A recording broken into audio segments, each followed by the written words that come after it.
got Lieutenant Colonel Stovall Witt he's the CEO of Coastal Education Foundation. He will be our introductor for our next speaker. So here. Thank you very much. It's great to be here. We live in Myrtle Beach, and one of the things I did in my life, which I'm not overly proud of, but I've spent 6 years working on Capitol Hill. And when I worked on Capitol Hill, I became good friends with a fellow by the name of Mark Rogers. Mark Rogers was Rick Santorum's longtime chief of staff.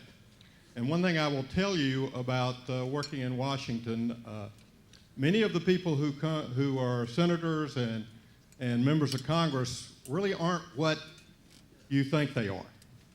But if you're one of the staff guys, you find out what the real folks are like. And Rick Santorum is somebody you can trust.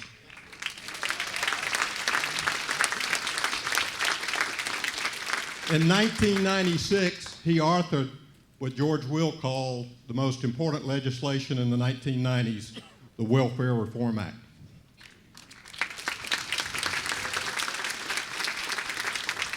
And frankly, of all the announced candidates and unannounced candidates in this time around, he's got more national security experience than anyone, doing bills for Iran and Iraq, trying to hold them responsible for what they've done. Oh, by the way, he did win 11 states the last time around. The Washington Post doesn't get many things right, but one thing they got right is when they said Rick Santorum is a Tea Party guy before there was a Tea Party. Rick?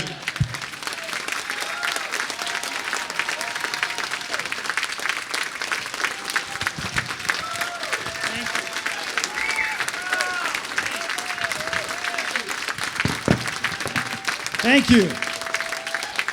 Thank you very much. Thank you very much, Stovall. I appreciate that very much. And it's so great to be back here. This is familiar territory for me. I know I've spoken here before and to this Tea Party group. And just thank you. Thank you for having me back, number one. Thank you for keeping the flame alive. I mean, a lot of folks, particularly in the media, like to write off the Tea Party.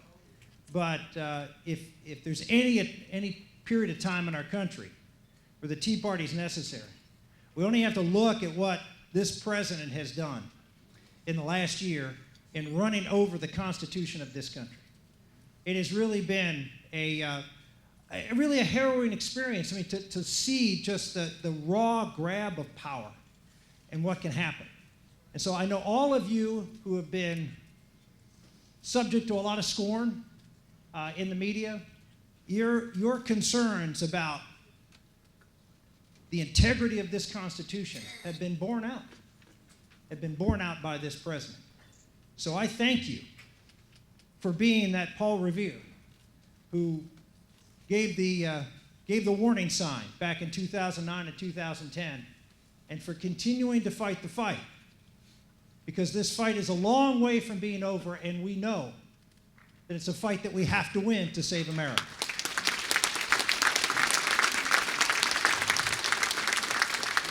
I also want to thank you. So many people I've talked to here have asked me about my family and particularly about my daughter Bella, and I just want to let you know that she is doing great. She'll be 7 years old in May. So thank you all on behalf of Karen and me from the bottom of our hearts for all of your prayers. They have meant the world to us through a lot of ups and downs. I will share with you that Karen's had a labor of love project that she's been working on that I've helped her on a little bit, which is a book that's coming out next month called Bella's Gift. It's a story of our daughter and the ups and downs of raising and caring for a special needs child. And we're really excited about sharing that message because it is a message that every child matters. Every child matters in America, everyone. Yeah, what people know, I got a few questions about Bella and tied to the campaign and are eventually dropping out when she was very, very ill. What people don't know is that Bella was one of the reasons that I ran in 2012. It was a combination of Bella and I know this is going to sound to end the Tea Party, because I was greatly concerned, as all of you were, about Obamacare. And so I was concerned, yes, as a citizen like you were, but I was concerned as a father of a special needs child who had been through a lot in trying to get her the care that she deserved, because even in the world today, people in the medical community see these children as, well, not deserving of the resources that other people are deserving of. And we had to fight, and that's laid out in the book, we had to fight for her care. But what I learned when you get into the world of families with disabilities, as we did, we found out that as bad as it was here in America, in Canada, and the UK, and other places where they have socialized medicine, they actively euthanize these children. When I say actively, they simply don't treat them. So no, they don't put them to sleep. They don't kill them. They simply deny care or don't give the kind of care that's necessary to save their lives. And so for me, 2010, 11, and 12, I went out in 2010 and started speaking about Obamacare. And it's because of that all this talk said, well, maybe he's running for president because he's going to places like Iowa. And you know, the reporters would say when I went to Iowa, well, nobody goes to Iowa unless you're running for president, which people in Iowa don't like to hear that. And then I saw the Tea Party. And I saw the difference that any just decent, hardworking Americans can make if they care enough and work hard enough. I saw that difference in 2010, and it inspired me. I said, you know, if you look at it, running for president in 2012 for Rick Santorum was, well, the last time I ran for re-election in Pennsylvania and lost by the largest margin of any incumbent senator in 30 years. So, of course, the natural thing to do is 4 years later announce you're running for president of the United States. But that's what I did. How much sense does that make? None. None. But I ended up competing in 30 states, winning 11. Was the last person standing. Why were we standing? Because we stood for something. We stood for something. We went out and fought on Obamacare, which I thought was critical before it was implemented, to fight, to go out there and see what we could do to stop it from being implemented. We all knew it wasn't going to work. I think even I wasn't prepared for how incompetent the government was going to be. I mean, I knew the bill was bad. I knew the structure was bad. I knew it wasn't going to work. The markets weren't going to work, and all the things I knew it wasn't going to work. I just didn't realize how bad government was. And here's the silver lining, ladies and gentlemen. The silver lining is the American public, they see not only does it not working, but they see how bad the government is running health care. So in many respects, we may have an opportunity here. We have an opportunity where the American public is now not sold. Because many of us believe that what would happen after Obamacare is that it would be bad and it would be horrible, but people would get used to it. And then we'd be stuck with it. That's not happening. It's going to get worse. This year, it's going to get worse. And so we have an opportunity to act. You're going to see the Supreme Court strike down these state exchanges, all right? They're going to strike down this federal exchanges. And when that happens, we need to be prepared to act. You see, that's important. One of the reasons I was the last guy standing is because we had answers and solutions. We had ideas and a vision. We can't just be against Obamacare, we're going to be for something, because you know what? People are hurting in this country. If there's anything I learned from 2012, is people are hurting in this country. And Americans are looking for responsible leadership. They're not looking for government handouts. They were looking for government handouts. Barack Obama would have won by 20 points. They're not looking for government handouts. They want to work. They want dignity. They want responsibility. They want to be able to provide for themselves and their families. But they look at both parties and say, neither of them really cares about me. Neither of them really focused on us. And if you look at the fact that in the last election, the exit poll, there was the second most important issue in the last election for president. The second most important issue that people said, it was 23% of voters on the exit polls, said, does he care about people like me? Now, do you think wealthy people care whether the president cares about them? No. Who cares? Lower and middle income folks who are struggling. And guess what? Our candidate only got 19% of that vote. We better have a party and a movement that addresses and cares about the people who are losing hope and feeling like America doesn't work for them anymore.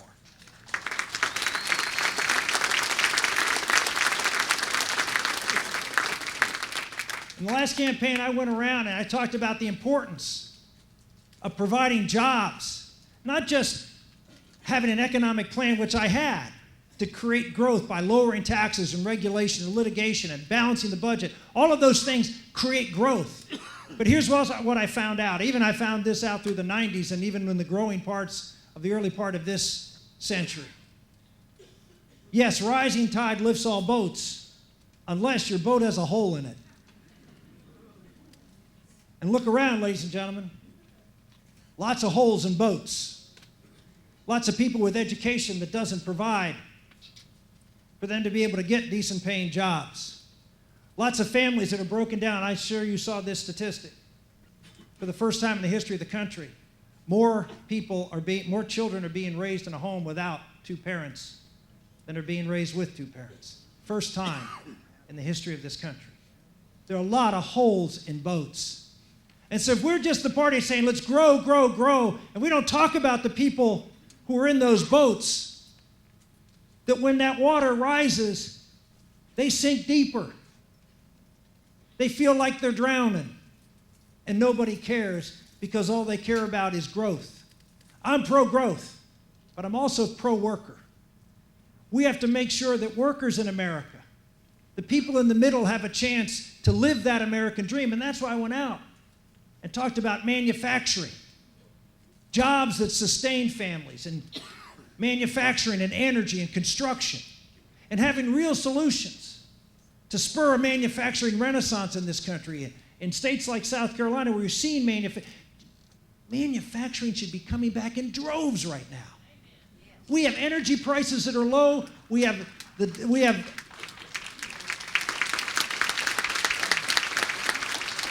a workforce that's ready to go. We have an economic depression in many places around the world. We have stability here. We have intellectual property protections. We have all the things. Why doesn't it grow? Because the government's in the way. The government's in the way. Why can't we have a program that talks about real good jobs in manufacturing, energy, construction? Look at construction. I happen to sit on a company, and a board of a company that's a road construction company. I can tell you, they told me that 25% of their cost is already gone through state certification approval for the road. They now have to go to the federal level, and it adds 25% cost. To do what? We can't trust South Carolina to build their good roads? We have to have the federal government come in and tell us what to do right? No. Here's what we need to do. We need to cut the federal gas tax, cut it in a big way, back to what it should be there for, what it was sold to the American public for. Remember what? We had no federal significant involvement of transportation before what? Before the interstate highway system. It was a good idea. Dwight Eisenhower was a good idea. But now same thing Washington always does. Take a good idea and then they pile everything on top of it. Now we're providing bike trails and mass transit and all these other things. Let's get rid of all this stuff, put it back, cut the gas tax, leave 3 or 4 cents, whatever it is, to provide for the interstate highway system, get the federal government out of overseeing every highway project in America, and let the states do what they're supposed to do and build roads and bridges.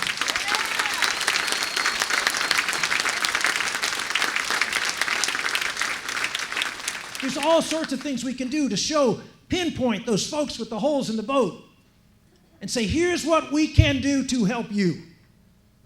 Because talking up here, see, we Republicans, we just talk up here. Conservatives, they're just, you ever go watch C-SPAN and put a piece of duct tape across the bottom in the United States Senate so you don't see whose side it is. And I guarantee you within 10 minutes, you're going to find out who the Democrats and Republicans are. You know how you're going to tell? Because Republicans are going to get up and they have charts, and they're going to be line graphs and bar graphs and pie charts. And the Democrats are going to be pictures. because they're going to tell a story. Americans love a story. Greatest teacher, greatest leader in the world, did he have line graphs and pie charts? No, he taught by parables. We have to start teaching by parables. We have to start leading with a compelling vision, not for America, but for you and for you and for you. That's how we're going to make America whole again.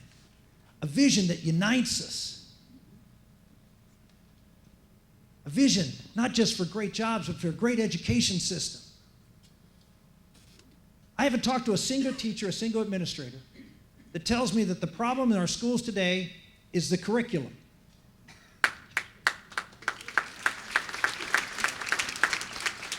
The problem in our schools today, you talk to any teacher, any administrator, they'll tell you there's a direct correlation between how well that student does and the parents' involvement in that kid's lives and in the school. Right? So what is Barack Obama and the Department of Education, what's their solution? Common Core, which is a curriculum, ultimately, and parents keep out. We don't need your input. We got this. It is fundamentally flawed. Whether it was a good idea or bad idea, it's a flawed idea because it doesn't solve the problem. It's like Obamacare. Yeah, there's a problem out there. This is just the wrong solution. The solution is let's get it back to empower parents. We need a parents' revolution in education, and Common Core is not part of that revolution.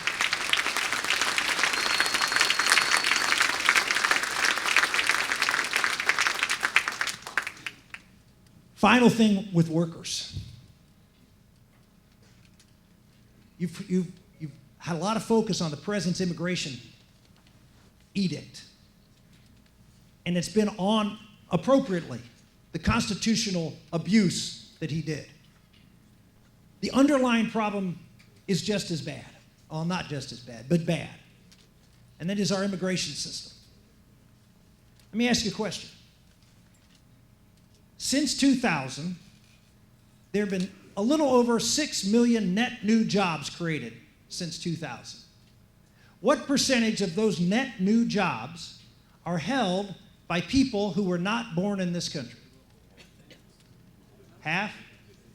60? All of them. There are fewer native-born Americans working today than there was in 2000, in spite of 17 million more workers in the workforce who are native-born.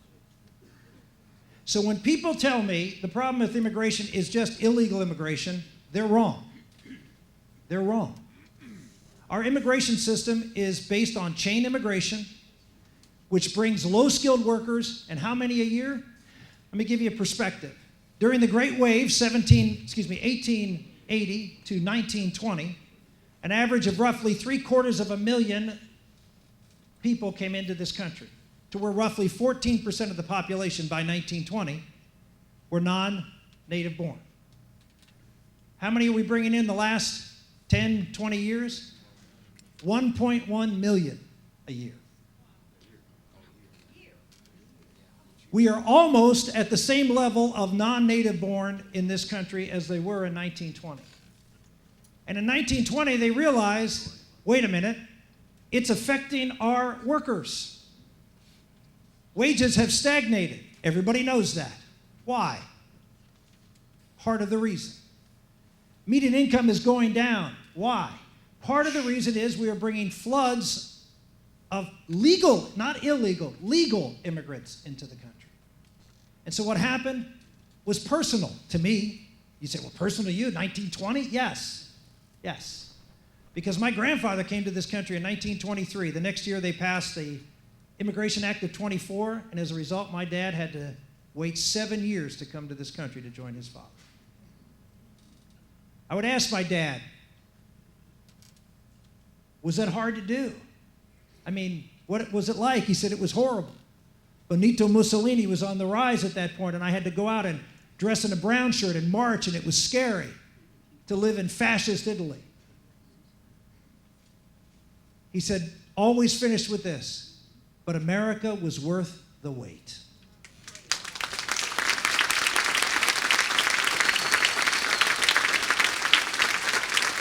The best thing we can do for the world is to have a strong, vibrant America, a strong middle of America, where workers, anybody know what percentage of workers in America don't have a college degree? 70%. What's happening to those workers in America, the 70% that don't have a college degree? Who has a vision for them to be able to rise and fulfill the American dream? It's got to be us. It's not going to be them. Their answer is going to be government and redistribution and government benefits. It's not going to be work and responsibility and stability and family. We have an opportunity, ladies and gentlemen, in this election to have a message that's at the core of what made America great and can unify the country. What a blessed opportunity. Let's not blow it. Finally, I want to introduce a couple of guys who are here with me today. I've got two of my sons who are here. A little story about how this, everyone says, how did the election change you? Well, I can tell you one way. My oldest son, John, took a year off from high school to college to, after he graduated high school, to come work on the campaign. So he traveled with me all over the country. But as many of you remember, I spent a little time here in South Carolina. And so he got to meet some of these guys from South Carolina from a little institution in Charleston called the Citadel.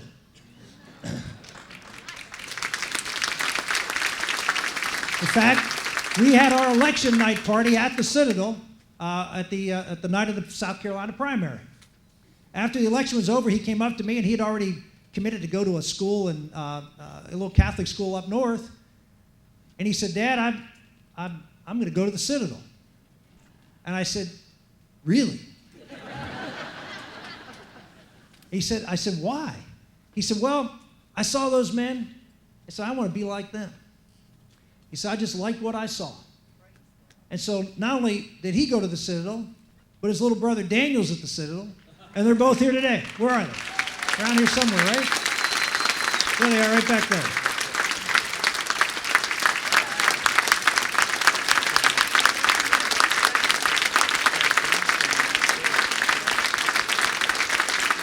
That's John and Daniel. And I know you know probably some Citadel moms. There's no better Citadel mom than my wife, Karen. She's a warrior out there. But speaking of warriors, my final thought. And it's not I hate to say a final thought because it's such a big and important thought. People have asked, what's the difference between last time and this time? What's changed the most? And you've heard some of the things. But you recall in the last presidential go-round, there were 22 debates. Only one on national security. And in those 21 other debates, it would be unusual for more than one question. Many didn't have any questions on national security. Obviously, that is a huge issue today.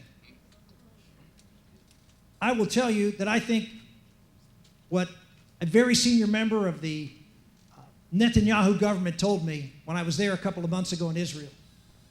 He said to me, America has to elect a wartime president. A president who is prepared to lead in a world that will be coming apart. We see it happening. We see what American weakness brings. We see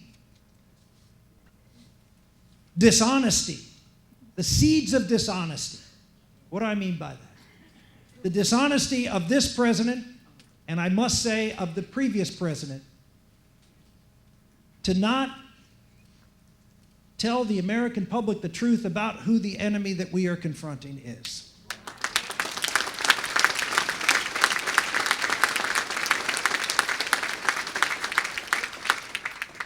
Back in 2006, I gave a speech at the National Press Club. We were losing the war in Iraq at that point. There was talk about withdrawing. This was before the surge. And I gave a speech that said, the reason we're losing is the American public knows that we're not at war against terrorists, but the president won't tell us who we're at war against. and this was President Bush. President Obama's worse. He won't even use terrorists. He uses extremists. Which, if that doesn't scare you, how many in this room have been called an extremist? You see, they can't call you a terrorist, but they can call you an extremist. And if the war's against extremists, right, then we can start looking into everybody. But if the war is against radical Islamic terrorists, then that group gets real narrow, doesn't it?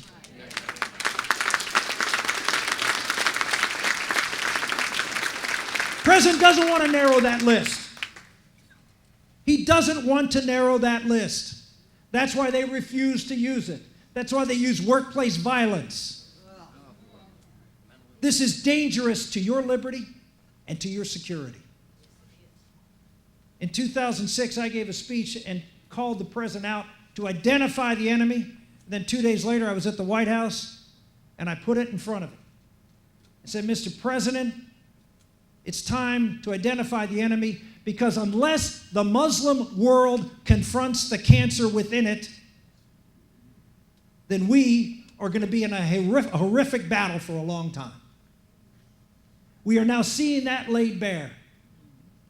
That kind of experience, that kind of leadership is key. Ladies and gentlemen, you're going to be important deciders. Number one, who gets in this race and how well they do. I know that very well. I ask you to make sure that you decide wisely. Someone who has a vision that can unite not just the conservative movement, but the country. And do so to make sure that we're safe and strong to protect ourselves and America going forward. Thank you very much, and God bless you.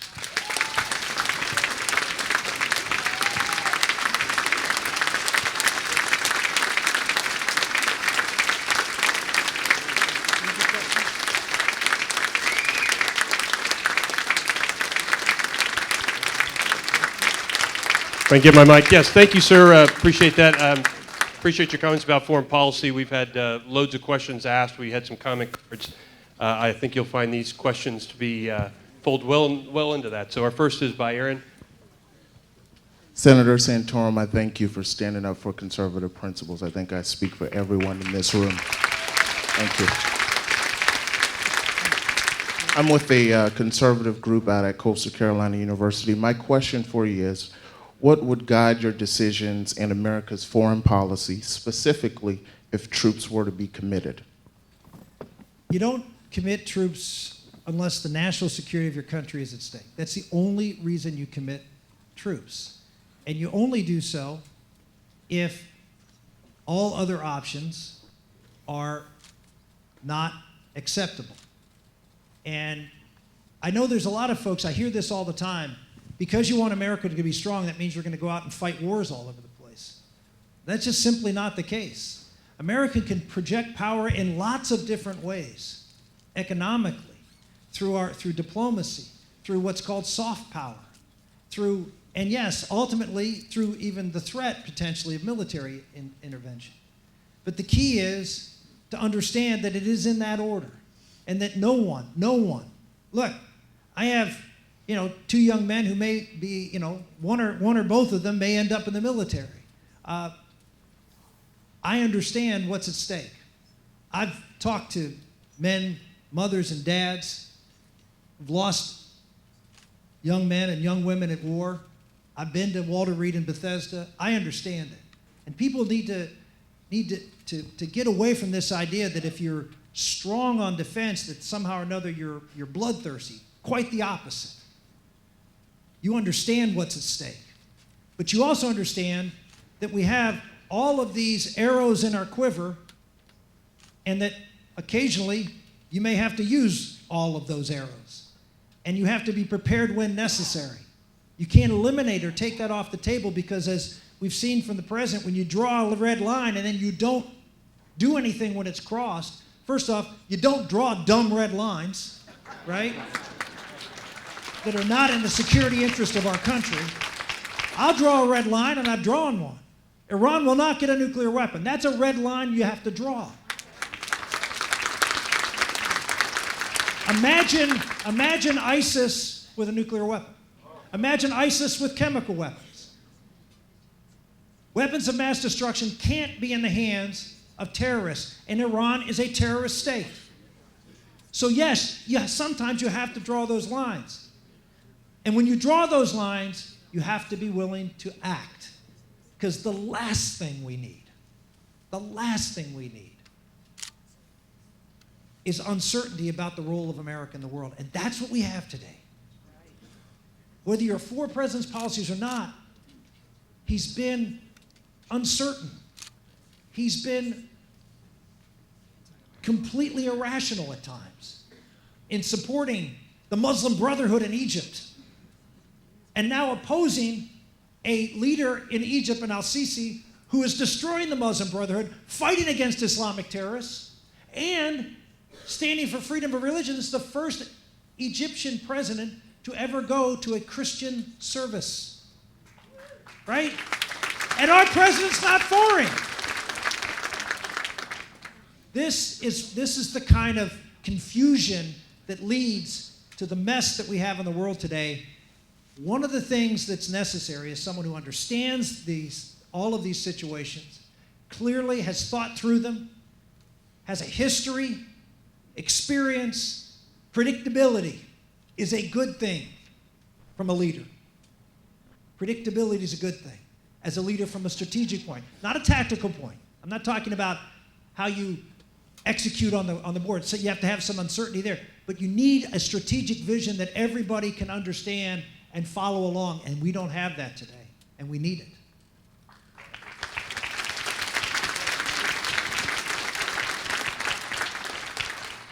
Senator, thank you for coming to Myrtle Beach. I'm Cody Fondry. I'm also from the Coastal Carolina Conservative Group, and I'm the chairman. And my question for you today is, do you believe we are in a war on terror or in a war against Islamic jihad? And can you expand on your thoughts on this issue? That speech that I gave in 2006 at the National Press Club said that terrorism is a tactic. Go back and read it. Saying that we are in a war against terrorism or terror is like FDR saying we're at war against surprise attack, or we're at war against blitzkrieg. Terrorism is not a philosophy. It's not an ideology. In fact, you've heard him saying, well, there are all sorts of different types of terrorists. That's right, because terrorism is a military tactic. We had the courage in the Second World War to say we were against Italian fascism. My father was in this country, he was an Italian, first generation, born there. My uncle, Uncle Bruno, who I know some folks here knew from North Carolina. And were they looked with suspicion? Of course they were. And whose side are they on? And of course the Japanese were the same. The Germans. But we had the courage to identify the enemy. We stopped the political correctness. We didn't care whether we offended someone's sensibilities, because it was important that the president speak the truth to the American public. And the truth is that we are at war against an element of Islam. As I identified, a cancer within Islam. At that time, I called it Islamic fascism. Call it radical Islam. Whatever you want to call it, but you have to use the term, because it is an offshoot of Islam. It is based on teachings in the Islamic texts. Whether Muslims like it or not, they're there. Right. And they're being used. Right. Which means the only people who ultimately can solve this problem are Muslims.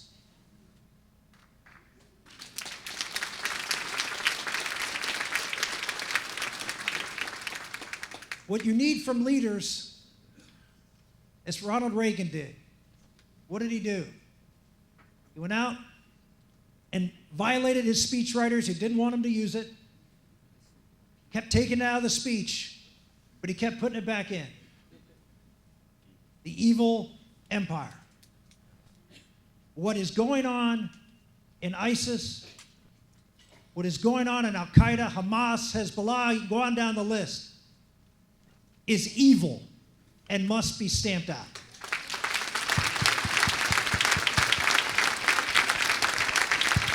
That's all the questions we have, sir. We appreciate your time with us.